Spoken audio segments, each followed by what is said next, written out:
साथियों, हम राजनीतिक क्षेत्र के लोग हैं।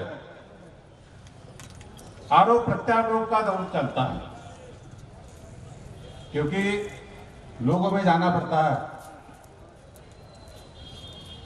कि हमने हमारे तरफ से समाज के लिए, क्षेत्र के लिए हमने ये विकास के काम किए हैं।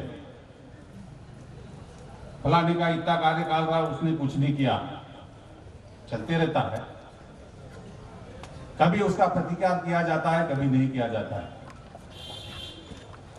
लेकिन इस हलकट ने जो मर्यादा लांघी है,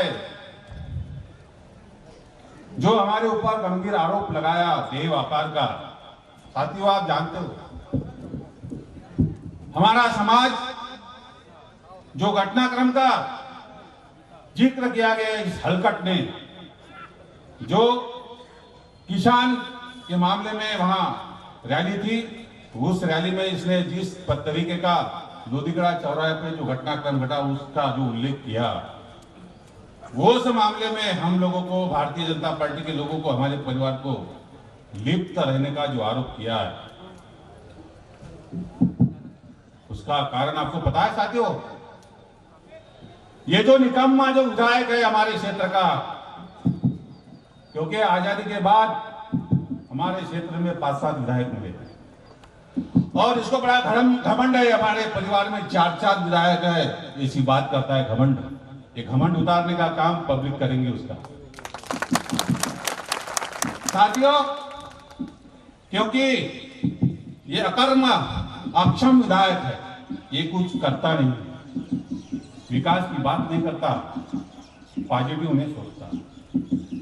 क्योंकि इसके बगल में इसने जो हमारे ऊपर जो आरोप लगाता है, 2003 के पहले ये मोड़ परिवार के पास क्या था। साथियों, आप लोगों ने भी उसको पूछना चाहिए कि 2014 के पहले तू भूमिहीन था, आज क्या है। या बैठे हुए बुजुर्ग लोगों को जानकारी पता है कि चौरे परिवार की स्थिति, स्वर्गीय रेवनाथ जी चौरे विधायक बनने के पहले उसके परिवार की स्थिति क्या थी। मोरेश्वर राव जी ने तो हमारे परिवार के मामले में बता दिया, क्योंकि खुद की तारीफ खुद भी नहीं करना चाहिए। अरे हमने काम किया, मेहनत किया, हम यहां तक बड़े हमने लोगों को सहयोग भी किया, आज भी कर रहे हैं। हमारा राजनीतिक संघर्ष, हमारा राजनीतिक जीवन 2003 के बाद में आपके सामने है। क्या हम आपको ऐसे लोग लगते हैं? कभी आपने देखा? मैं इनके माध्यम से कहना चाहता हूं, जिस धंधे की बात कर रहा है, हालांकि अपना समाज उस बात को मान्यता नहीं देता, लेकिन कानून मान्यता देता है। वहां कोई देह व्यापार नहीं चल रहा था, वहां रजिया मुंडी वाला मामला चाहता, कपल का मामला था। हमारा समाज इस बात को मान्यता नहीं देता, हम भी नहीं मान्यता देते। हम भी इस तरीके की बात हमारे क्षेत्र में पसंद नहीं करते। अरे उस जगह उस व्यवहार चल रहा था, अरे हम इतने बड़े तोप है, हमारी इतनी चलती है, तो सर पुलिस ने क्यों काम किया पकड़ने का? हम वो कार्रवाई को भी रोक सकते थे। अरे तू इस क्षेत्र का 7 साल के विधायक बना है, मात्र मंच के माध्यम से चिल्लाता है।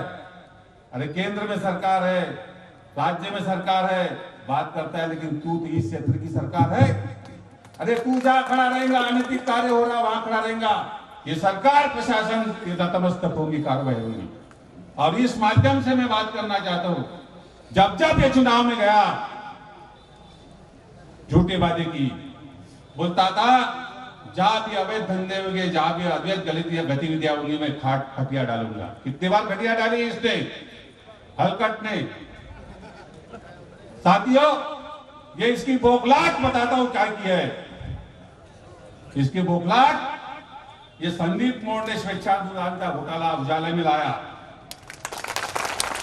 अरे मैं साथियों स्वेच्छानुदान की बात कर रहा हूं, अभी तो उसका जो विधायक निधि की जो बात है, अभी वो उसकी भी जांच करूंगा मैं।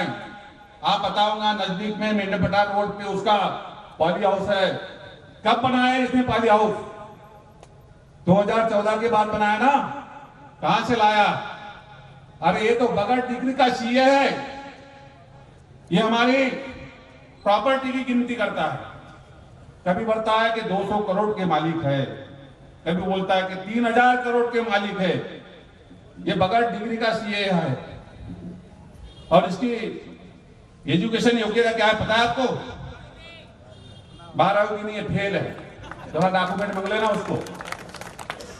साथियों, ये शासन की विधायक निधि होती है, ये व्यक्तिगत लाभ पहुंचाने के लिए होती, ये समाज में काम करने के लिए होती है। उसका जो पाली हाउस बना है मेंढेपड़ा रोड पे, अवसर के लोग सब बहुत सारे बैठे होंगे। वो नहर पे जो पुलिया उसने बनाई, चलो ठीक है, मेंढेपड़ा तक रोड जाती है, वो उस पुलिया को बढ़ा दिया, उसका लाभ जनता को मिल रहा है।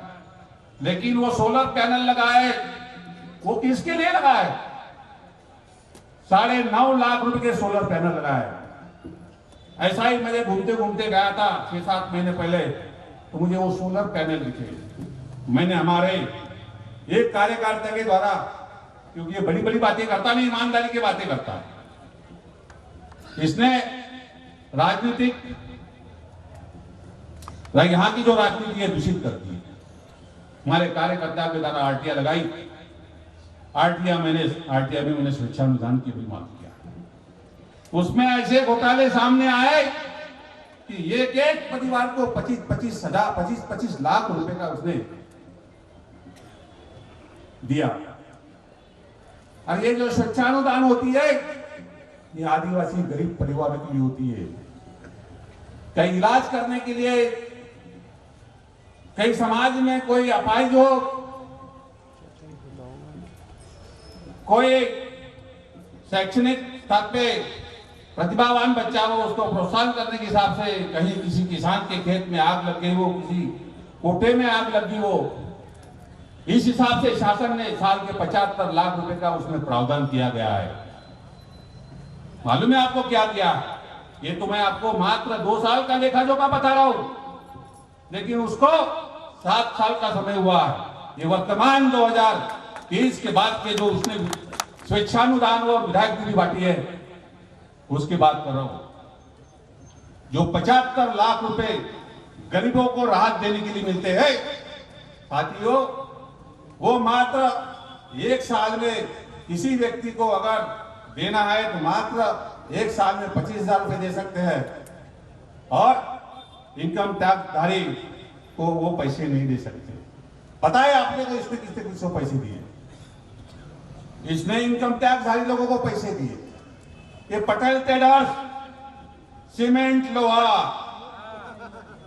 किराना दुकानदार को 10-10 हजार 12-12 हजार रुपए से इन्होंने, उनकी क्या गलती है बेचारों की? या बैठी हुए पत्रकार साथी है, क्योंकि हम भी कभी हमारे जेब से पैसे देते रहते हैं, बेचारे हमारे एडवर्टाइज छापते हैं। इन बेचारों का भी कोई गलती नहीं है, क्योंकि आज तो डिजिटल इंडिया हो गया, डीबीटी के माध्यम से ट्रांजेक्शन होता है। कोई भी बोलता है कि ला तेरा अकाउंट तेरे खाते में डाल दूंगा। इनको क्या पता ये हलकट ने ये गरीबों के पैसे उनके खाते में डाले। ऐसा उसका एक पीए है गणेश चंदू गणर, पता है आपको कितने पैसे दिए? 25 लाख, 17.5 लाख नहीं, उससे भी ज्यादा 25 लाख रुपए दिए। ये पटेल ट्रेडर्स है, अलग अलग नामों से 15 लाख रुपए का ट्रांजेक्शन हुआ है। ये गरीबों का हक छीनने वाला ये बदतमीजी विधायक, आपको इसको अकल बताने की समय आया है। पता है आपको इसके बौखलाहट क्यों है? इस मंच के माध्यम से मैं आपको आश्वस्त करता हूं, आश्वासन देता हूं कि हलकट विधायक, ये निकम्मा विधायक 1 साल के अंदर जेल में रहेगा, और आने वाले समय में इस क्षेत्र से नहीं कहीं से भी चुनाव लड़ने लायक रहेगा। इस माध्यम से मैं आप आश्वस्त करता हूं। साथियों,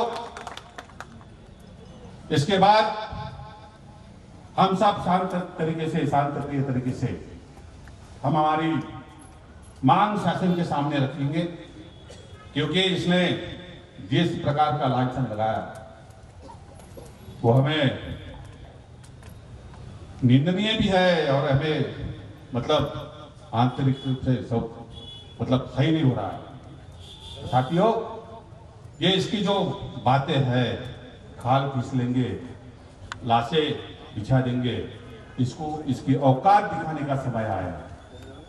साथियों, अधिक समय हो गया, दोबारा और आपको आश्वस्त करता हूं, क्योंकि मुझे जो मोबाइल के द्वारा लोगों ने मेरे से जो संपर्क हुआ है, उन्होंने एक ही बात हुई, इसके ऊपर कानूनन कार्रवाई हुई होना चाहिए, इसको इसकी अपनी औकात दिखाना चाहिए। तो इस के माध्यम से मैं आपको आश्वस्त करता हूं, इसको कानूनन नोटिस भी जारी हो गया और लोकायुक्त में प्रकरण भी डाल दिया और ये साल भर के अंदर जेल जाएगा। बहुत बहुत धन्यवाद। जय हिंद, जय भारत।